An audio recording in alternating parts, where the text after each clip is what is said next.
ayahmu dan ibumu, supaya lanjut umurmu di tanah yang diberikan Tuhan Allahmu kepadamu. Ayahmu, ibumu menyayangimu, dibimbing jalanmu setiap waktu, supaya hidupmu sejahtera selalu, bertumbuh di dalam kasih Tuhanmu. Hormatilah ayahmu dan ibumu, supaya lanjut umurmu di tanah yang diberikan Tuhan Allahmu kepadamu.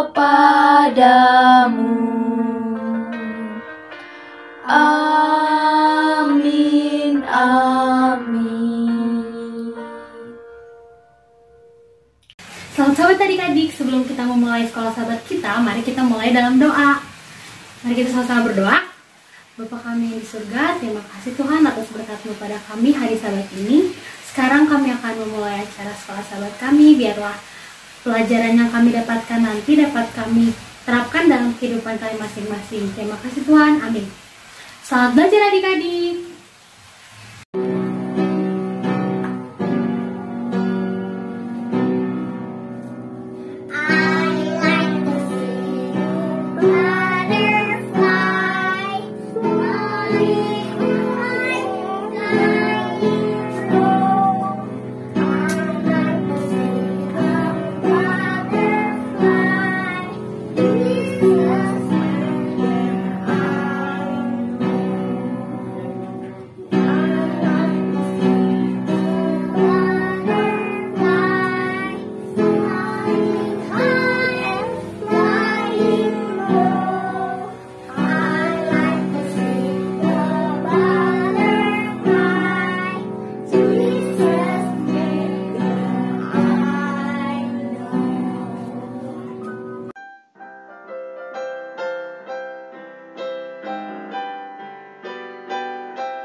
Selamat sahabat teman-teman, judul bacaan misi kita pada sahabat ini adalah kesabaran yang tekun yang dialami sahabat kita Alejandro dari Kolombia yang berumur 10 tahun. Suatu pagi, Alejandro terbangun saat dia berumur 3 tahun di Santa Marta, Kolombia. Wah! Alejandro menangis, ibu datang berlari. Alejandro, apa yang terjadi? Alejandro mengatakan bahwa dia bermimpi yang menakutkan. Ibu, aku bermimpi aku tersesat di lautan api dan belerang. Ibu tercengang karena ia belum pernah mengatakan hal itu kepada Alejandro. Ibu berkata kepada Alejandro, Alejandro, bagaimana kamu tahu tentang lautan api? Ibu tidak pernah memberitahukan hal itu. Alejandro berkata, dia telah melihat lautan api dalam mimpinya. Alejandro selalu bermimpi itu berulang kali dan menangis di pagi hari. Suatu hari, Alejandro datang kepada ibu dengan permintaan yang tidak biasa. Bu, saya ingin pergi ke gereja, kata Alejandro. Ibu dibesarkan dari keluarga Advent, namun dia sudah lama tidak pergi ke gereja. Dia bingung dari mana Alejandro mengetahui tentang gereja. Yang benar saja kamu, Alejandro, kata ibu. Alejandro terus menangis. Bu, aku ingin pergi ke gereja. Tetapi ibu tidak ingin pergi ke gereja. Hari demi hari Alejandro terus menangis. Karena Alejandro terus menangis, ibu membawa Alejandro ke gereja pada hari Sabat. Alejandro sangat senang dan dalam beberapa saat Alejandro mengetahui bahwa ada pertemuan selama seminggu di gereja. Alessandro ingin dia mengikutinya setiap hari, tetapi ibu hanya membawanya pada hari Minggu, Kamis, dan Jumat malam. Setelah beberapa bulan, Alessandro pindah bersama ibu, ayah, dan kakak laki-lakinya ke Cartagena. Ibu kembali membawa Alessandro ke gereja. Saat sebelum ulang tahunnya yang keempat, Alessandro punya satu keinginan, yaitu ia ingin dibaptis. Berbicara dengan para pemimpin gereja. Tidak, kata pendeta itu, dia masih terlalu muda. Tetapi Alessandro terus-menerus ingin dirinya dibaptis dan memberikan hatinya kepada Yesus. Alessandro kembali kepada pendeta. Saya hanya akan membaptis Alessandro jika ibu menyetujui untuk membesarkan Alessandro menjadi seorang anak Advent. Ibu berjanji dan demi kegembiraan Alessandro dia dibaptis. Lalu Alessandro mendapatkan ide lain. Alessandro suka mendengarkan pengkhotbah di gereja. Dia juga ingin berkhotbah tentang Yesus. Bu, saya ingin menjadi seperti mereka, pengkhotbah anak-anak. Ibu menemukan beberapa buku tentang cara mengajarkan Alkitab dan ibu membacakannya kepada Alessandro. Alessandro mulai berkhotbah. Suatu hari, Alessandro mengumumkan bahwa dia berharap ibu dibaptis. Kemudian, dia ingin saudara laki-lakinya yang berumur 20 tahun beserta ayahnya untuk dibaptis. Ibu, ayah, dan kakak Alessandro semuanya akhirnya memberikan hatinya kepada Yesus. Alessandro sangat senang. Kegigihannya membuahkan hasil dan dia sudah membawa keluarganya kepada Yesus. Alessandro adalah misionaris sejati karena membawa seluruh keluarganya kepada Yesus. Bagian dari persembahan Sahabat 13, tiruan ini akan membantu misionaris lainnya di Universitas Advent Columbia di tanah Alessandro, Columbia. Demikianlah berita mission kita. Jadilah misionaris di keluarga kita masing-masing. Sampai jumpa sahabat depan. Bye-bye.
Setiap pemberian yang baik dan setiap anugerah yang sempurna datangnya dari atas, diturunkan dari Bapa segala terang. Padanya tidak ada perubahan atau bayangan karena pertukaran. Yakobus 1 ayat 17.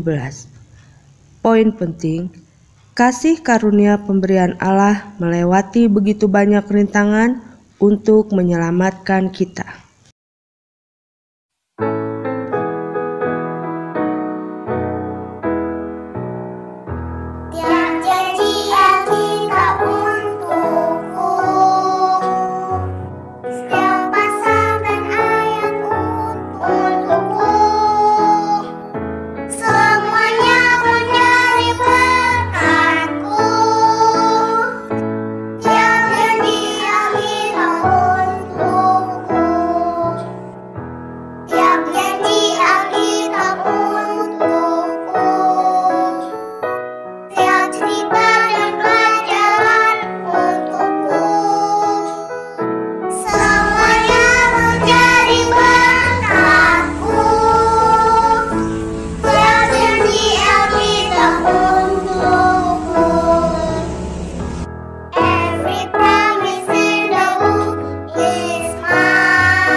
Selamat sahabat adik-adik, salam jumpa lagi dalam sekolah sahabat kita.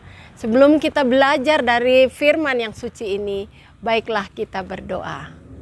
Allah yang pengasih yang bertahta dalam kerajaan surga, terima kasih karena Engkau mengasihi kami dan memberikan Yesus menjadi penebus kami, agar kami menjadi pewaris kerajaan surga dan duduk bersama dengan Yesus di surga, makan sehidangan dengan mereka yang ditebus dan bersama-sama dengan Yesus. Terima kasih Yesus, dalam nama Yesus kami berdoa. Amin. Judul pelajaran sekolah sahabat kita tentang ahli waris pelarian. Seorang anak raja yang timpang atau cacat. Ayat hafalan kita tentang bagaimana Allah itu sumber segala berkat. Dan berkat itu berkelimpahan bagi kita. Ayat hafalan kita terdapat dalam Yakobus 1 ayat 17. Setiap pemberian yang baik dan setiap anugerah yang sempurna datangnya dari atas, diturunkan dari Bapa segala terang. Padanya tidak ada perubahan atau bayangan karena pertukaran.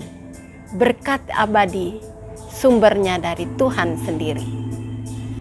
Adik-adik, senang sekali berjumpa dengan kalian sahabat ini. Tuhan memberkati hari Sabat dengan sangat istimewa, sehingga kita bisa berbakti, menyanyi dan memuji Dia. Cerita kita hari ini tentang seorang raja yang mengingat sahabatnya. 20 tahun telah berlalu sejak sahabatnya Jonatan meninggal dunia, mati di dalam suatu peperangan. Dia berpikir-pikir, masih adakah keturunan dari Jonatan sahabatnya?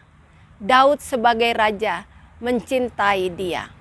Zaman dahulu kalau seorang raja ya dikalahkan atau digantikan, semua anak-anak raja harus dibunuh supaya mereka itu tidak mengancam ya kedudukan sebagai raja. Tetapi berbeda dengan Daud.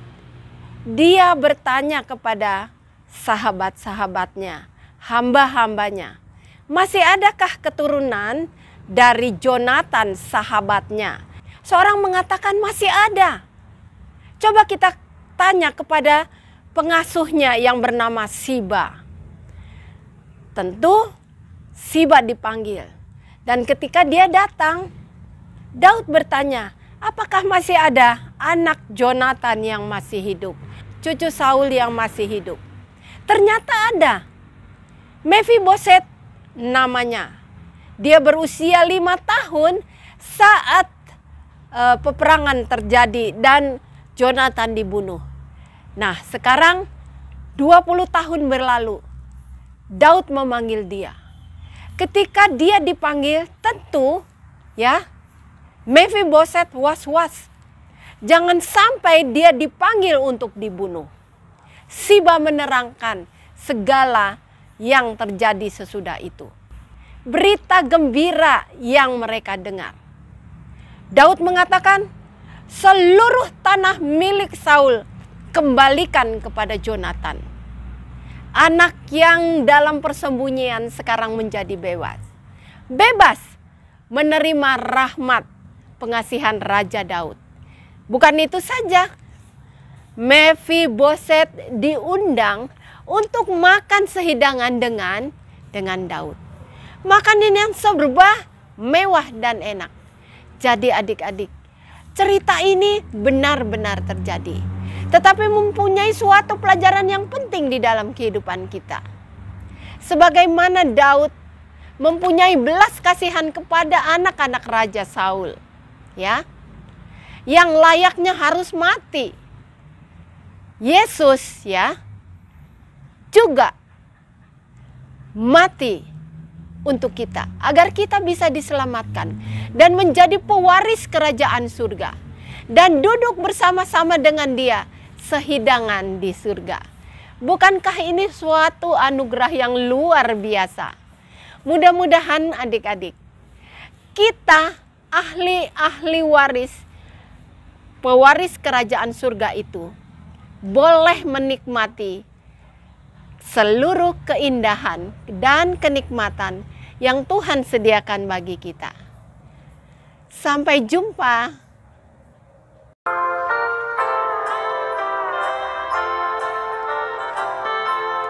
It's about grace, grace. Jesus took my place. It's about love, love. He came down from above.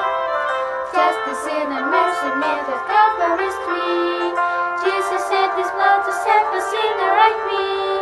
Because of Jesus' love, I am forgiven and free. Thanks God for His amazing grace.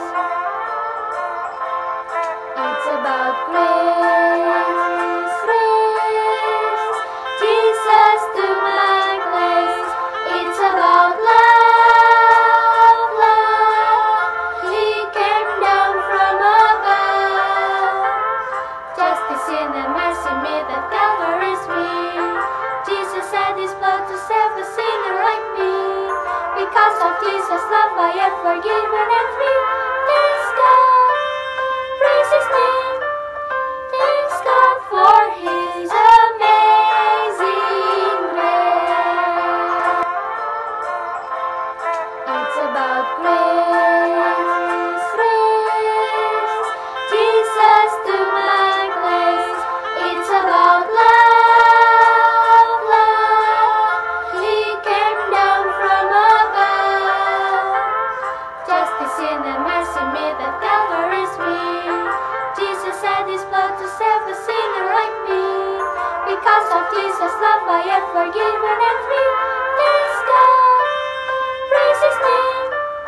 Thanks God for His amazing grace.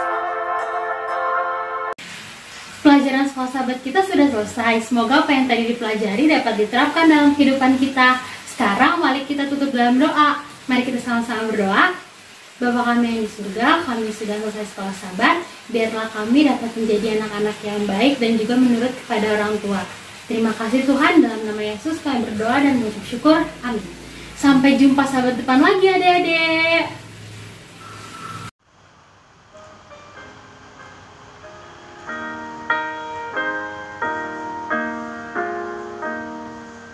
Yesus datang, kumpulkan permata.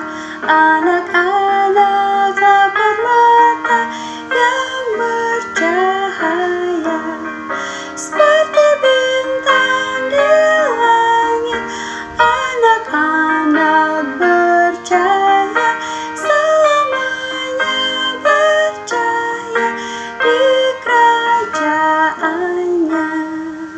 Anak kecil yang cinta penebus, sangat indah dan berharga di hati Yesus. Seperti bintang di langit, anak-anak percaya, selamanya percaya di kerajaannya. Anak kecil